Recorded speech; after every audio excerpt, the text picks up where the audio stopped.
They roared through the 60s and 70s, took over drag strips, highways, and hearts. But somehow, the world moved on. These five muscle legends once ruled the roads, and if you're over 50, you probably remember them better than your first love. Buick GSX, Super B, the forgotten Javelin AMX.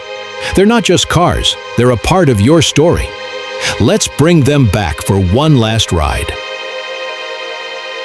Number 1, 1965 Pontiac 2+2. The GTO's bigger, badder brother that few dared to mess with. Category details: manufacturer, Pontiac, General Motors. Production year, 1965. Model 2+2, based on the Catalina. Platform, GM B-body, full-size. Body styles, two-door hardtop, convertible, total 2+2. Production, 11,500, approximately 8,300 with 421 engines. Base price, $3,300 to $3,700, varies by options. Originally introduced as a trim package in 1964, the Pontiac 2+2 became its own submodel in 1965, a full-size muscle car designed for those who wanted GTO-level performance, but with more space, more style, and more attitude. The true heart of the 1965 2+2 was its 421 cubic inch V8, offered in several high-performance forms, one of the most potent engines of its day. Engine, horsepower, torque, carburation, 421 cu in V8, 4-barrel, 3,338 horsepower, 431 pound-ft, Rochester 4GC, 421 HO V8, tri-power, 376 horsepower, 462 pound-ft, 3x2-barrel, Rochester. This tri-power, 3 2-barrel setup was similar to the GTOs, but much larger in displacement and torque. 0 to 60 miles per hour, 6.1 seconds. Quarter mile, 14.1 seconds at 101 miles per hour. Top speed, once the 125 to 130 miles per hour. Curb weight, 4,200 pounds. This made the 2+2 one of the quickest full-size American cars ever built, comparable to 396 Chevelles, 427 Fords, and even some lighter Corvettes of the same year. The 2+2 was offered with serious muscle hardware, standard 3-speed manual, optional 4-speed Muncie manual, turbo hydromatic 400 automatic mid-year.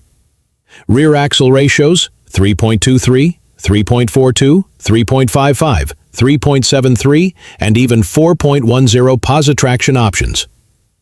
A well-optioned 2+2 with 4-speed and 3.73 gears was a factory street machine that could intimidate many lighter muscle cars. The 1965 redesign gave Pontiac's full-size lineup a bold, aggressive look. The 2+2 enhanced that with exclusive touches.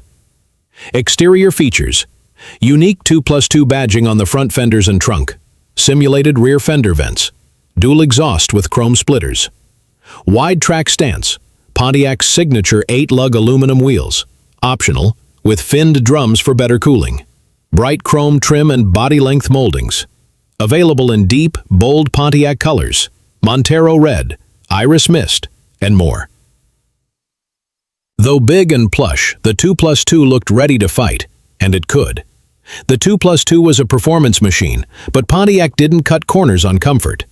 This Chevelle SS and Olds 442. The result? The big Pontiac surprised everyone. It felt massive, but accelerated like a rocket. And it didn't just run hard, it ran smooth. In a time before sleeper cars were popular, the 2+2 was Pontiac's answer to brute force luxury. Despite what the name suggests, 2+2 didn't refer to engine specs.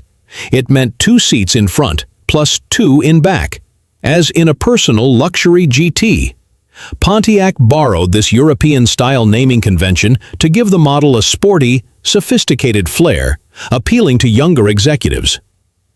The 2+2 had serious muscle, but a few factors held it back. Size.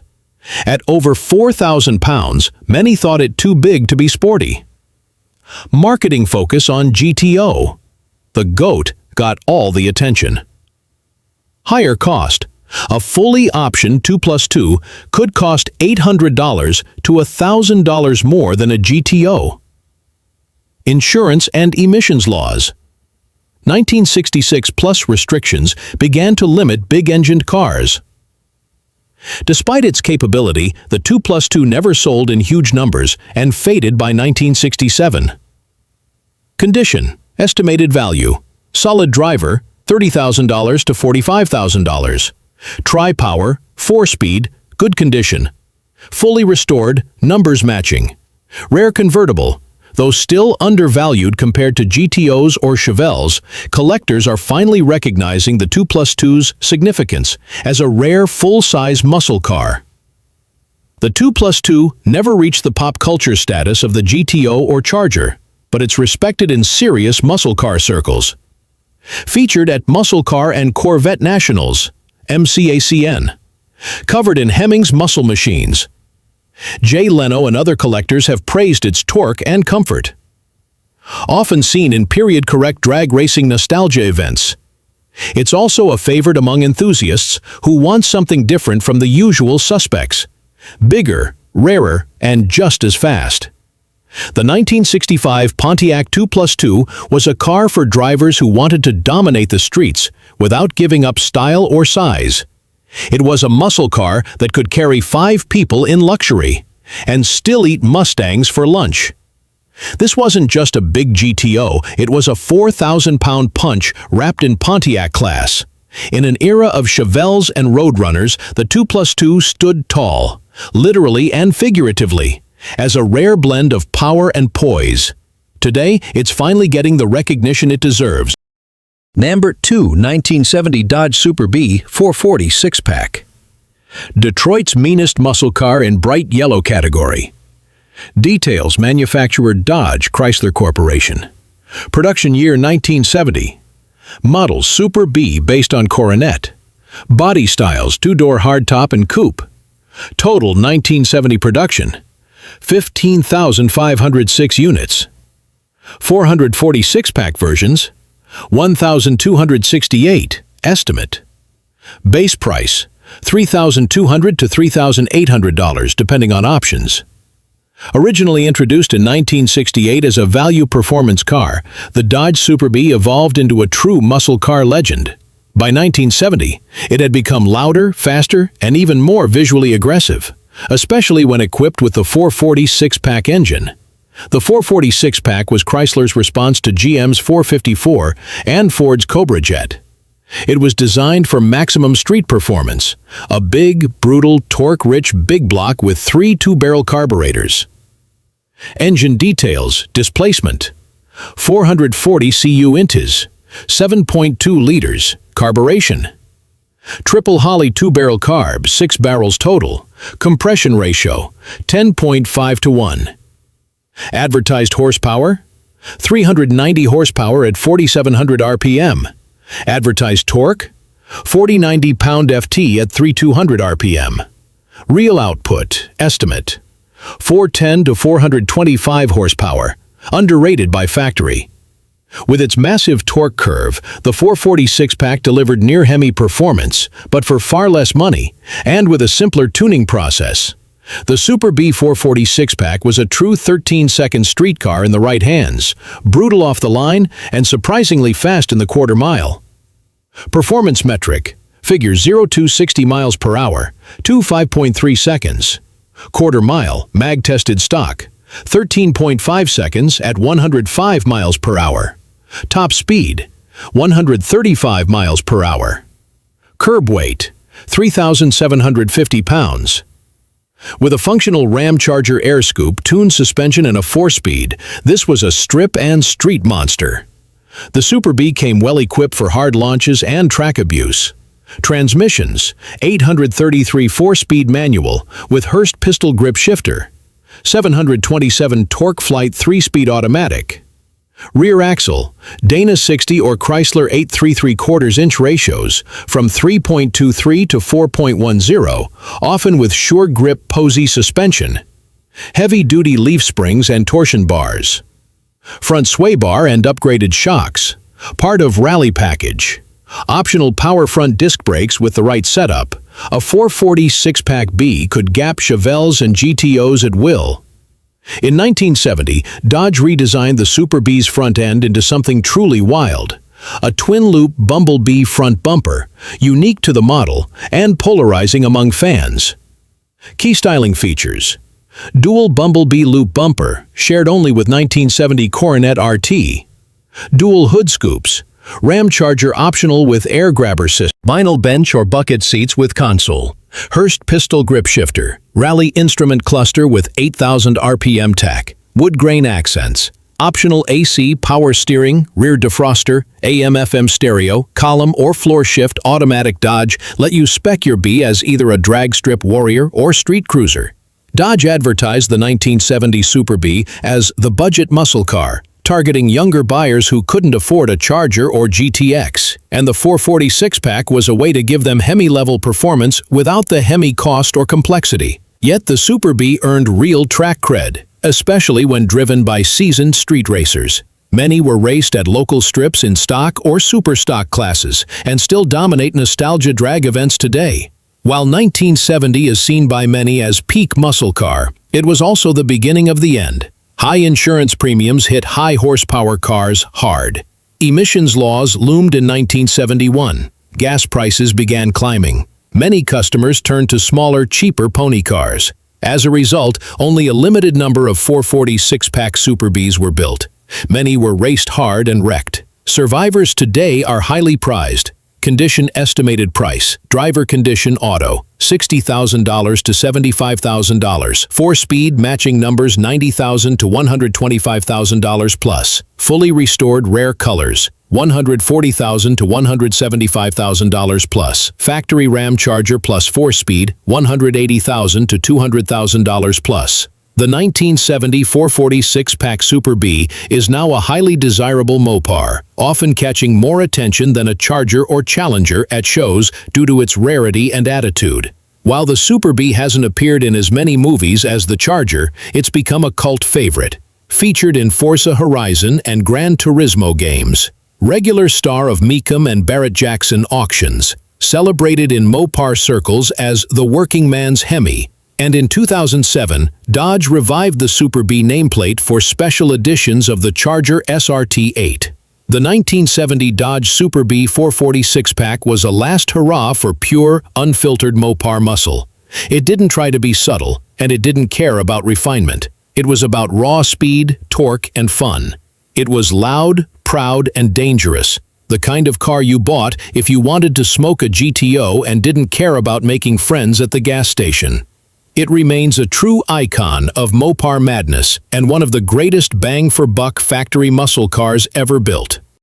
Number 3, 1971 AMC Javelin AMX. The muscle car that dared to be different. Manufacturer: American Motors Corporation, AMC Javelin AMX. Year introduced: 1971, second-generation Javelin. 2-door, fastback coupe. Price: $3,300, depending on options. 1971 AMX production, 2,054 units, within 22,000 Javelins. The 1971 AMC Javelin AMX was a transformation of the original AMX Sports Coupe into a longer, more aggressive muscle-bound fastback, now built on the Javelin platform. It was AMC's boldest entry yet in the muscle car segment, challenging Mustangs, Camaros, Challengers, and Firebirds head-on.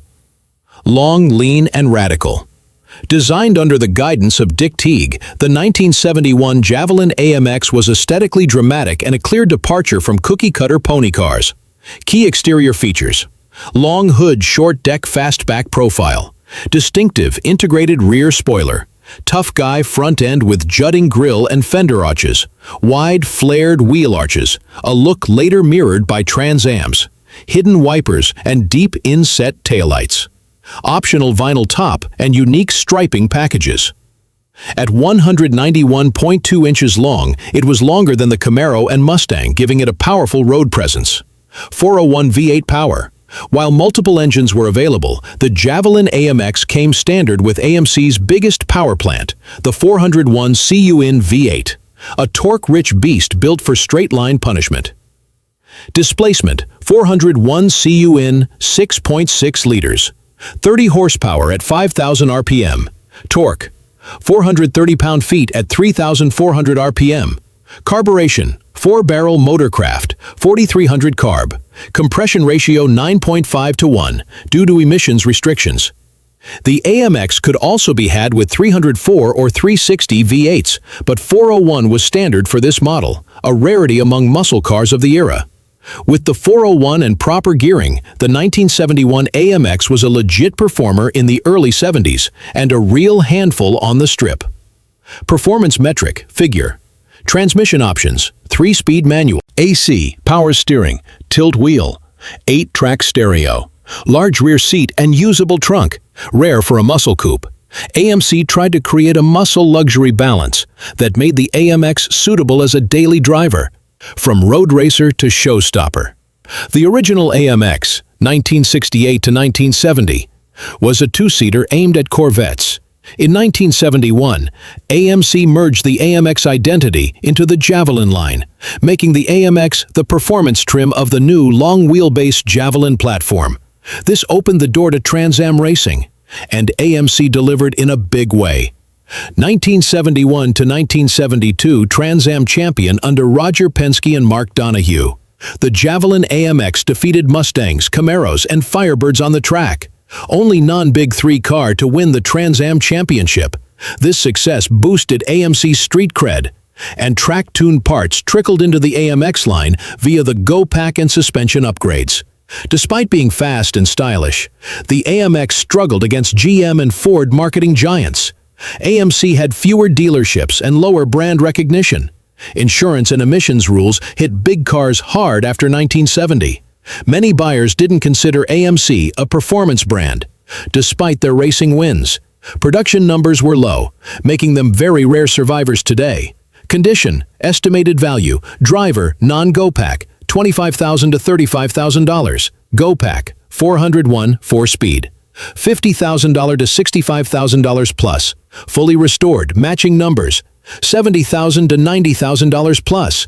Rare colors, big bad orange, etc. $100,000 plus if show quality.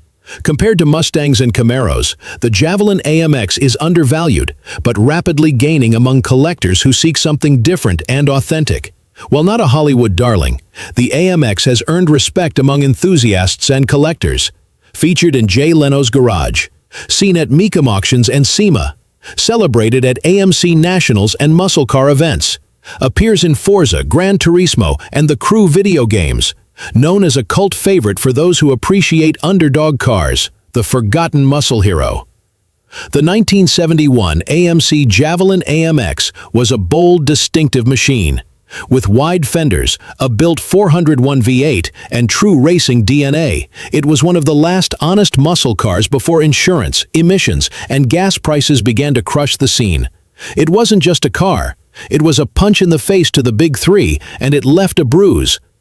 If you want a car that turns heads, runs strong, and stands out from a sea of Mustangs and Chargers, the Javelin AMX is your hidden gem. Number 4.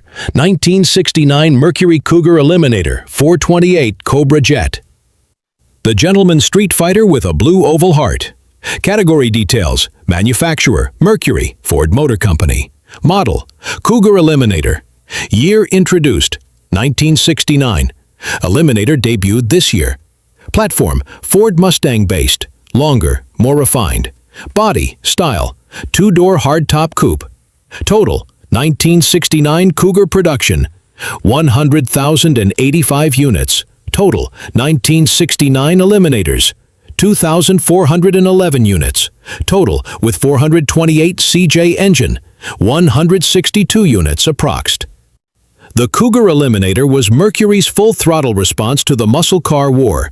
Built off the Mustang's platform but with more luxury and exclusivity, it blended Ford's raw power with Mercury's refinement. With the 428 Cobra Jet under the hood, it became an elite predator in the streets. At the top of the performance food chain in 1969 was the 428 Cobra Jet in Cobra Jet V8. a torque monster derived from Ford's FE Big Block, capable of humiliating Mopars and Chevys alike. Specification: details, engine code, Q code, Cobra Jet, R code, CJ Ram Air. Displacement: 428 Cougar Jet in Crossmare, 7.0 carburetor, Holley 735 CFM, 4-barrel. Compression ratio: 10.6 to 1. Advertised horsepower: 335 horsepower at 5,200 RPM, underrated. Advertised torque: 440 pound-ft at 3,400 RPM. Real output, estimate, 400 plus horsepower, approximately 460 pound-ft. The Ram Air R-Code version used the functional Ram Air scoop and shaker hood to force cool air into the carburetor, increasing throttle response and adding visual drama. Metric: figure, 0 to 60 miles per hour to 5.6 seconds. Quarter mile, 13.9 seconds at approximately 102 miles per hour. Top speed, 130 plus miles per hour. Curb weight, 3,650 pounds. With a 428 CJ, the Cougar Eliminator was as fast as a GTO Judge, 446 pack Super B, or SS 396 Chevelle, but far more exclusive. Buyers could tailor their Eliminator to race or cruise. 4-speed manual, top loader, mated with Hurst shifter C6. Cruise-o-matic automatic, heavy-duty 3-speed Ford 9-inch with 3.25, 3.5, or 3.91 to 1 ratios, often with a traction lock limited slip. Optional drag pack included oil cooler and 3.91 or 4.30 gears, rare. The Eliminator wasn't just about looks. With the right gearing, it could hustle down the quarter mile in the low 13s. Muscle meets Mercury elegance. Mercury ensured the Eliminator didn't blend in with average Cougars. It had a distinctive, high-impact look, even without a flashy name like Boss or Judge. Bold front chin spoiler, unique rear deck lid spoiler, body color keyed grille and racing mirrors, instrument cluster with 8,000 RPM tack, deluxe wood grain dash and console trim, AM/FM stereo, optional 8-track remote mirror, sports steering wheel and power options, optional air conditioning and tilt wheel. The cabin delivered Mustang performance with Lincoln luxury, a rare balance in muscle cars. The Eliminator name wasn't just for show. Mercury campaigned Cougars and Trans Am racing in 1967-1969, with legends like Dan Gurney behind the wheel. The racing program gave Mercury a performance halo, and the Eliminator was built to cash in on that image. But it wasn't just track style. The car backed it up with real speed. Fun fact: Ford engineers purposely underrated the 428 CJ for insurance reasons. The car was often as fast as a Boss 429, depending on gearing. The Cougar Eliminator 428 CJ is one of the rarest muscle cars from the golden era. Here's why. Only 2,411 Eliminators produced in 1969. Only about 162 were built with a 428 Cobra Jet. Fewer than 60 known to survive with Ram Air and drag pack. Most buyers opted for cheaper 351 Windsor or Cleveland engines. While Mustangs and Chargers got the spotlight, the Cougar offered better styling, more refinement, and in many cases, equal or greater performance, making it a collector's gem today. 351 Eliminator $45,000 to $60,000. Automatic is $85,000 to $115,000. Bonus. Restorations are often harder and more expensive due to low production and limited parts availability, making original survivors especially valuable.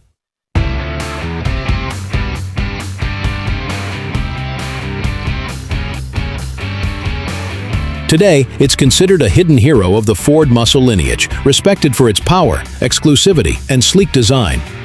The 1969 Mercury Cougar Eliminator 428 CJ delivered Boss Mustang performance, Shelby-level styling, and a luxury interior, all under the Mercury badge.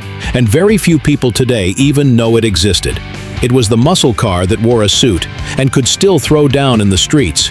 If you're looking for something different, rare, powerful, and classy, the Cougar Eliminator is one of the best-kept secrets of the muscle car era. Number 5. 1970 Buick GSX. Stage 1, the gentleman's muscle car, and the torque king of 1970. Category details. Manufacturer, Buick, General Motors. Year introduced, 1970, GSX debut year. Based on Buick Grand Sport 455, GS 455. Body style, two-door hardtop coupe. Total 1970 GSX production, 678 units.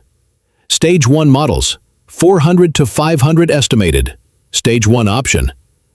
Base price, Stage 1, $4,300. Well equipped. The GSX was Buick's full-send answer to the muscle car wars. Known for its stunning appearance, brutal performance, and surprising refinement, it wasn't just another loud, tire-smoking hot rod. It was a refined missile in a designer suit. The underrated legend. At the heart of the GSX Stage 1 was the legendary Buick 455 cubic inch V8, a big block unlike any other in its class. Smooth, quiet, and devastatingly powerful, especially when upgraded with the Stage 1 performance package. Feature detail. Engine type, 455 C70-inch, 7.5-liter V8. Carburetor, Rochester Quadrajet, 4-barrel. Compression ratio, 10.5 to 1. Factory rated horsepower, 360 horsepower at 4,600 RPM. Factory rated torque, 510 pound-feet, and production muscle car. True output estimated to 420 to 430 horsepower. Buick's rating was conservative. Most testers found real-world horsepower to exceed 420, making the GSX Stage 1 stronger than the LS6 454 Chevelle, Hemi Challenger, and even Boss 429 Mustang in many tests. This wasn't just big numbers on paper. The GSX Stage 1 destroyed the quarter mile and was surprisingly civilized on the highway. Performance metric. Result: 0 to 60 miles per hour, 505 seconds. Quarter mile, 13.38 seconds at 105 miles per hour. Carcraft test. Top speed to 125 miles per hour. Curb weight, 3,850 pounds. Despite being a heavy car, the massive low-end torque gave it the feel of a catapult. You were in the power band instantly. Transmission options. Standard, TH400 3-speed automatic, Stage 1.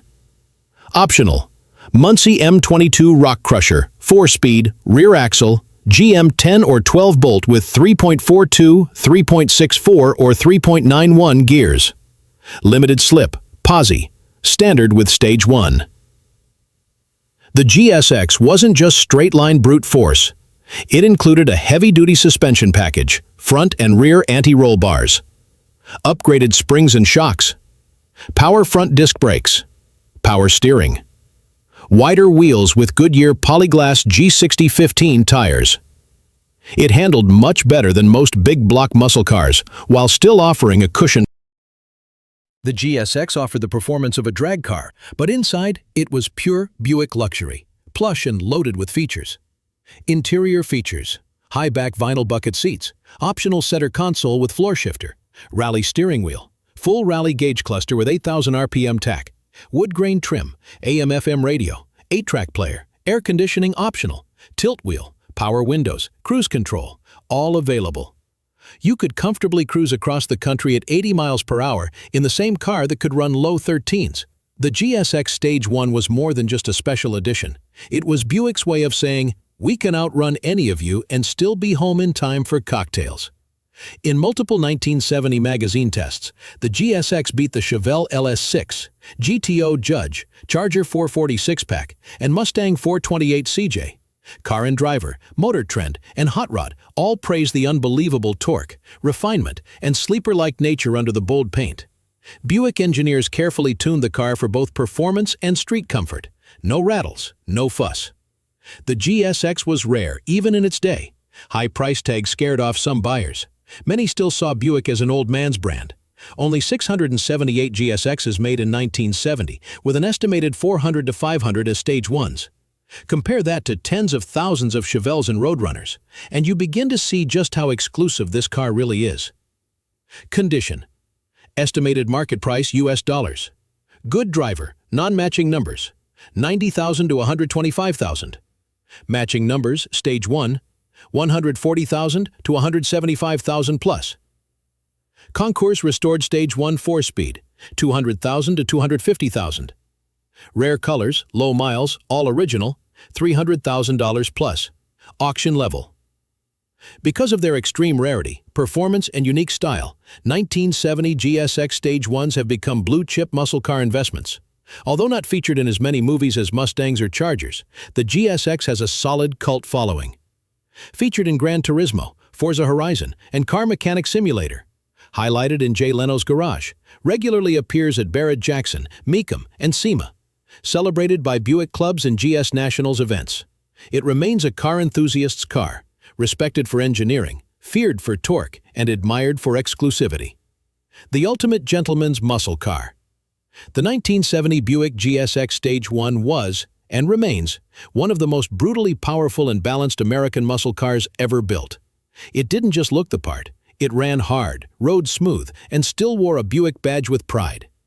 It's what happened when the muscle car grew up, went to college, and still wanted to fight on weekends. This was Buick's brief moment in the sun, and for those lucky enough to own one today, it's a masterpiece of American muscle history.